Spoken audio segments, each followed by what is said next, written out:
ನಮ್ಮ ಕಾಂಗ್ರೆಸ್ ಪಕ್ಷದ ವತಿಯಿಂದ ನಮ್ಮ ಸಮರ್ಥ ಶಾಮನೂರ್ ಅವರಿಗೆ ಟಿಕೆಟನ್ನು ಇವತ್ತು ಘೋಷಣೆಯನ್ನು ಮಾಡಿದ್ದಾರೆ.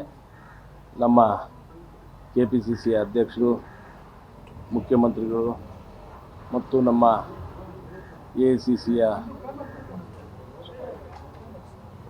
ರಣಜಿತ್ ಸುರ್ಜೇವಾಲಾ ಅವರವರು ಮತ್ತು ಎಲ್ಲ ನಮ್ಮ ಮುಸಲ್ಮಾನ್ ನಾಯಕರುಗಳು ಮತ್ತು ನಮ್ಮ ಕಾಂಗ್ರೆಸ್ ಪಕ್ಷದ ಹಿರಿಯ ನಾಯಕರುಗಳು ಎಲ್ಲರೂ ಸೇರಿ ಒಗ್ಗಟ್ಟಿನಿಂದ ಕೆಲಸವನ್ನು ಮಾಡಿ ನಮ್ಮ ಕಾಂಗ್ರೆಸ್ ಅಭ್ಯರ್ಥಿ ಬಾಗಲಕೋಟೆ ಮತ್ತು ದಾವಣಗೆರೆಯಲ್ಲಿ ಗೆಲ್ಲಿಸಬೇಕು ಅಂತ ದೃಷ್ಟಿಕೋನದಲ್ಲಿ ಮೊನ್ನೆ 2 ದಿವಸ ಮೀಟಿಂಗನ್ನು ಮಾಡಿ ಎಲ್ಲರ ಮನಸ್ಸು ಗೆದ್ದು ಎಲ್ಲರೂ ಒಗ್ಗಟ್ಟಿನಿಂದ ಈ ಒಂದು ಚುನಾವಣೆಯನ್ನು ಎದುರಿಸಬೇಕು ಅನ್ನೋ ನಿಟ್ಟಿನಲ್ಲಿ ಇವತ್ತು ನಮಗೆ ಸಮರ್ಥವರಿಗೆ ಬಿ ಫಾರಮನ್ನು ಘೋಷಣೆ ಮಾಡಿ ಇವತ್ತು ಕೊಟ್ಟಿದ್ದಾರೆ. ನಾನು AICCಗೆ ಮತ್ತು ನಮ್ಮ KPCCಯ ಮತ್ತು ನಮ್ಮ ಕಾಂಗ್ರೆಸ್ ಪಕ್ಷದ ಎಲ್ಲ ಕಾರ್ಯಕರ್ತರಿಗೆ, ಎಲ್ಲ ನಾಯಕರುಗಳಿಗೆ ತುಂಬುರದಿಂದ ಅಭಿನಂದನೆಗಳು ಸಲ್ಲಿಸ್ತೇನೆ ಮತ್ತು ಎಲ್ಲರ ಒಗ್ಗಟ್ಟಿನಿಂದ ಈ ಒಂದು ಚುನಾವಣೆಯಲ್ಲಿ ಗೆಲ್ಲೋಣ ಅಂತೇಳಿ ನಾನು ಈ ಸಮಯದಲ್ಲಿ ಹೇಳ್ಬೇಕು. ಒಂದು ಕಡೆ ಬಿಜೆಪಿಯಿಂದ ST ಸಮುದಾಯದ ಅಭ್ಯರ್ಥಿಗೆ ಟಿಕೆಟ್ ಕೊಟ್ಟಾರೆ, ಇನ್ನೊಂದು ಕಡೆಗೆ ನಿಮ್ಮ ಕಾಂಗ್ರೆಸ್ನಲ್ಲಿ ಅಲ್ಪಸಂಖ್ಯಾತ ಸಮುದಾಯ ಟಿಕೆಟ್ಗೆ ಬೇಡಿಕೆ ಇಟ್ಟಿತ್ತು. ಇದನ್ನು ಯಾವ ರೀತಿಯಾಗಿ ಬ್ಯಾಲೆನ್ಸ್ ಮಾಡ್ಕೊಂಡು ಈಗ ನಿನ್ನೆ ದಿವಸ ಕುಂತಾಗ ಎಲ್ಲರೂ ಸೇರಿ ರಾಜಿ ಸಂಧಾನನೇ ಮಾಡಿದರು. ರಾಜಿ ಸಂಧಾನ ಮೀನ್ಸ್ ಎಲ್ಲರೂ ಸೇರಿ ಒಗ್ಗಟ್ಟಿನಿಂದ ಹೈಕಮಾಂಡ್ಗೆ ಬಿಟ್ಟು ಹೈಕಮಾಂಡ್ ಏನು ಪ್ರಾಪರ್ ಡಿಸಿಷನ್ ಅಂತಂತೋ will obey by the high command ಅಂತೇಳಿಬಿಟ್ಟೆ ಹೈಕಮಾಂಡ್ನವರು ಬಿಟ್ಟ ಮೇಲೆ ಹೈಕಮಾಂಡ್ನವರು ಇವತ್ತು ನಿರ್ಧಾರವನ್ನು ತೆಗೆದುಕೊಂಡಿದ್ದಾರೆ. ಈಗ ಪ್ರಚಾರಕ್ಕಾಗಲಿ ಅದಕ್ಕಾಗಲಿ ಜಾಸ್ತಿ ಸಮಯ ಇಲ್ಲ.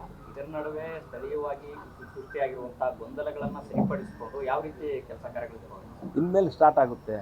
ಯಾವುದು ಗೊಂದಲಗಳು ಏನಿಲ್ಲ. ನಮ್ಮಲ್ಲಿ ಎಲ್ಲ ಸಮಾಜದವರು ಎಲ್ಲರೂ ಅಣ್ಣ ತಮ್ಮಂದ್ರಂತೆ ಇದ್ದೀವಿ. ಯಾರ ಒಂದು ಮನಸ್ತಾಪನೂ ಇಲ್ಲ. ಏನು ಚುನಾವಣೆ ಅಂದಾಗ ಮತ್ತು ನಾನು ನಿಲ್ತೀನಿ ಅಂತ ಎಲ್ಲರೂ ಕೇಳ್ತಾರೆ. ಕೇಳೋದ್ರಲ್ಲೇನು ಯಾರಿಗೂ ಏನು ಇದಿಲ್ಲ, ಎಲ್ಲರೂ ಕೇಳ್ಬೋದು. ಆ ನಿಟ್ಟಿನಲ್ಲಿ ಇವತ್ತು ಹೈಕಮಾಂಡು ಏನು ನಮ್ಮ ಕಾಂಗ್ರೆಸ್ ಸಂಸ್ಕಾರ, ಅದರಲ್ಲಿ ಮುಖ್ಯವಾಗಿ ನಾವು ಕಾಂಗ್ರೆಸ್ ಫ್ಯಾಮಿಲಿಯವರು 40 ವರ್ಷದಿಂದ ನಮ್ಮ ತಂದೆಯವರು ಕಾಂಗ್ರೆಸ್ನಲ್ಲೇ ಇದ್ದು ದುಡಿದಿದ್ದಾರೆ. ಅದನ್ನು ಅವರು ಪರಿಗಣಿಸಿದ್ದಾರೆ ಮತ್ತು ಅಲ್ಪಸಂಖ್ಯಾತರು ಅವರು ಕೇಳುವ ಹಕ್ಕಿದೆ, ಕೇಳಿದ್ದಾರೆ. ಆ ನಿಟ್ಟಿನಲ್ಲಿ ಯಾರ್ದು ಏನು ತಪ್ಪಿಲ್ಲ ಮತ್ತು ಎಲ್ಲರೂ ಇವತ್ತು ಒಮ್ಮತದಿಂದ ಸಮರ್ಥವ್ರಿಗೆ ಕೊಡ್ರಿ ಅಂತ ಹೇಳಿ ಮೇಲೆ ಹೈಕಮಾಂಡ್ ಓಕೆ. ಬಿಜೆಪಿಯಿಂದ ಮುಸ್ಲಿಂ ಮತಗಳ ವಿಭಜನೆ ಸ್ಟ್ರಾಟಜಿ ಮಾಡ್ತಾ ಇದ್ದಾರೆ. ಅಂದರೆ ಮುಸ್ಲಿಂ ಅಭ್ಯರ್ಥಿಗಳ ಪಕ್ಷೇತರವಾಗಿ ಕಣಕ್ಕಿಳಿಸೋ ಪ್ರಯತ್ನ ನಡೀತಾ ಇದೆ. ಗೊತ್ತಿಲ್ಲ, ಏನು ಕೇಳಿಲ್ಲ, ಏನು ಟೈಮ್ ಆಯ್ತಾ? ಬಿಜೆಪಿನ ವಾಪಸ್ ತರಿಸೋ ಪ್ರಯತ್ನ ಮಾಡ್ತೀರಾ ಅಂತ ನಾಮಪತ್ರ ನೋಡೋಣ ಮಾಡ್ತಾನೆ. ಏನೇನು ನೋಡೋಣ, ಕೇಳೋಣ, ಏನಾಗಬೇಕು ಎಲ್ಲ ವಿಚಾರಿಸೋಣ. ಅಲಿಗೇಷನ್ ಮಾಡಿದೆ ಸರ್, ಬಿಜೆಪಿ ಮುಸ್ಲಿಮರಿಗೆ ಬಿಜೆಪಿಯನ್ನ ತೋರಿಸ್ಬಿಟ್ಟು ಕಾಂಗ್ರೆಸ್ನವರು ಓಟ್ ಹಾಕಿಸ್ಕೊತಾ ಇದ್ದಾರೆ ಅಂತ. ಬಿಜೆಪಿಯನ್ನ ತೋರಿಸ್ಬಿಟ್ಟು ಮುಸ್ಲಿಮರು ಓಟು ಕಾಂಗ್ರೆಸ್ ಹಾಕಿಸ್ಕೊಳ್ತಾ ಇದೆ, ಬಳಸ್ಕೊಳ್ತಾ ಇದೆ ಅನ್ನೋಂಥದ್ದು ಆರೋಪ ಉಲ್ಟಾ ಇದೆ. ಹಂಗೇನಿಲ್ಲ. Thank you.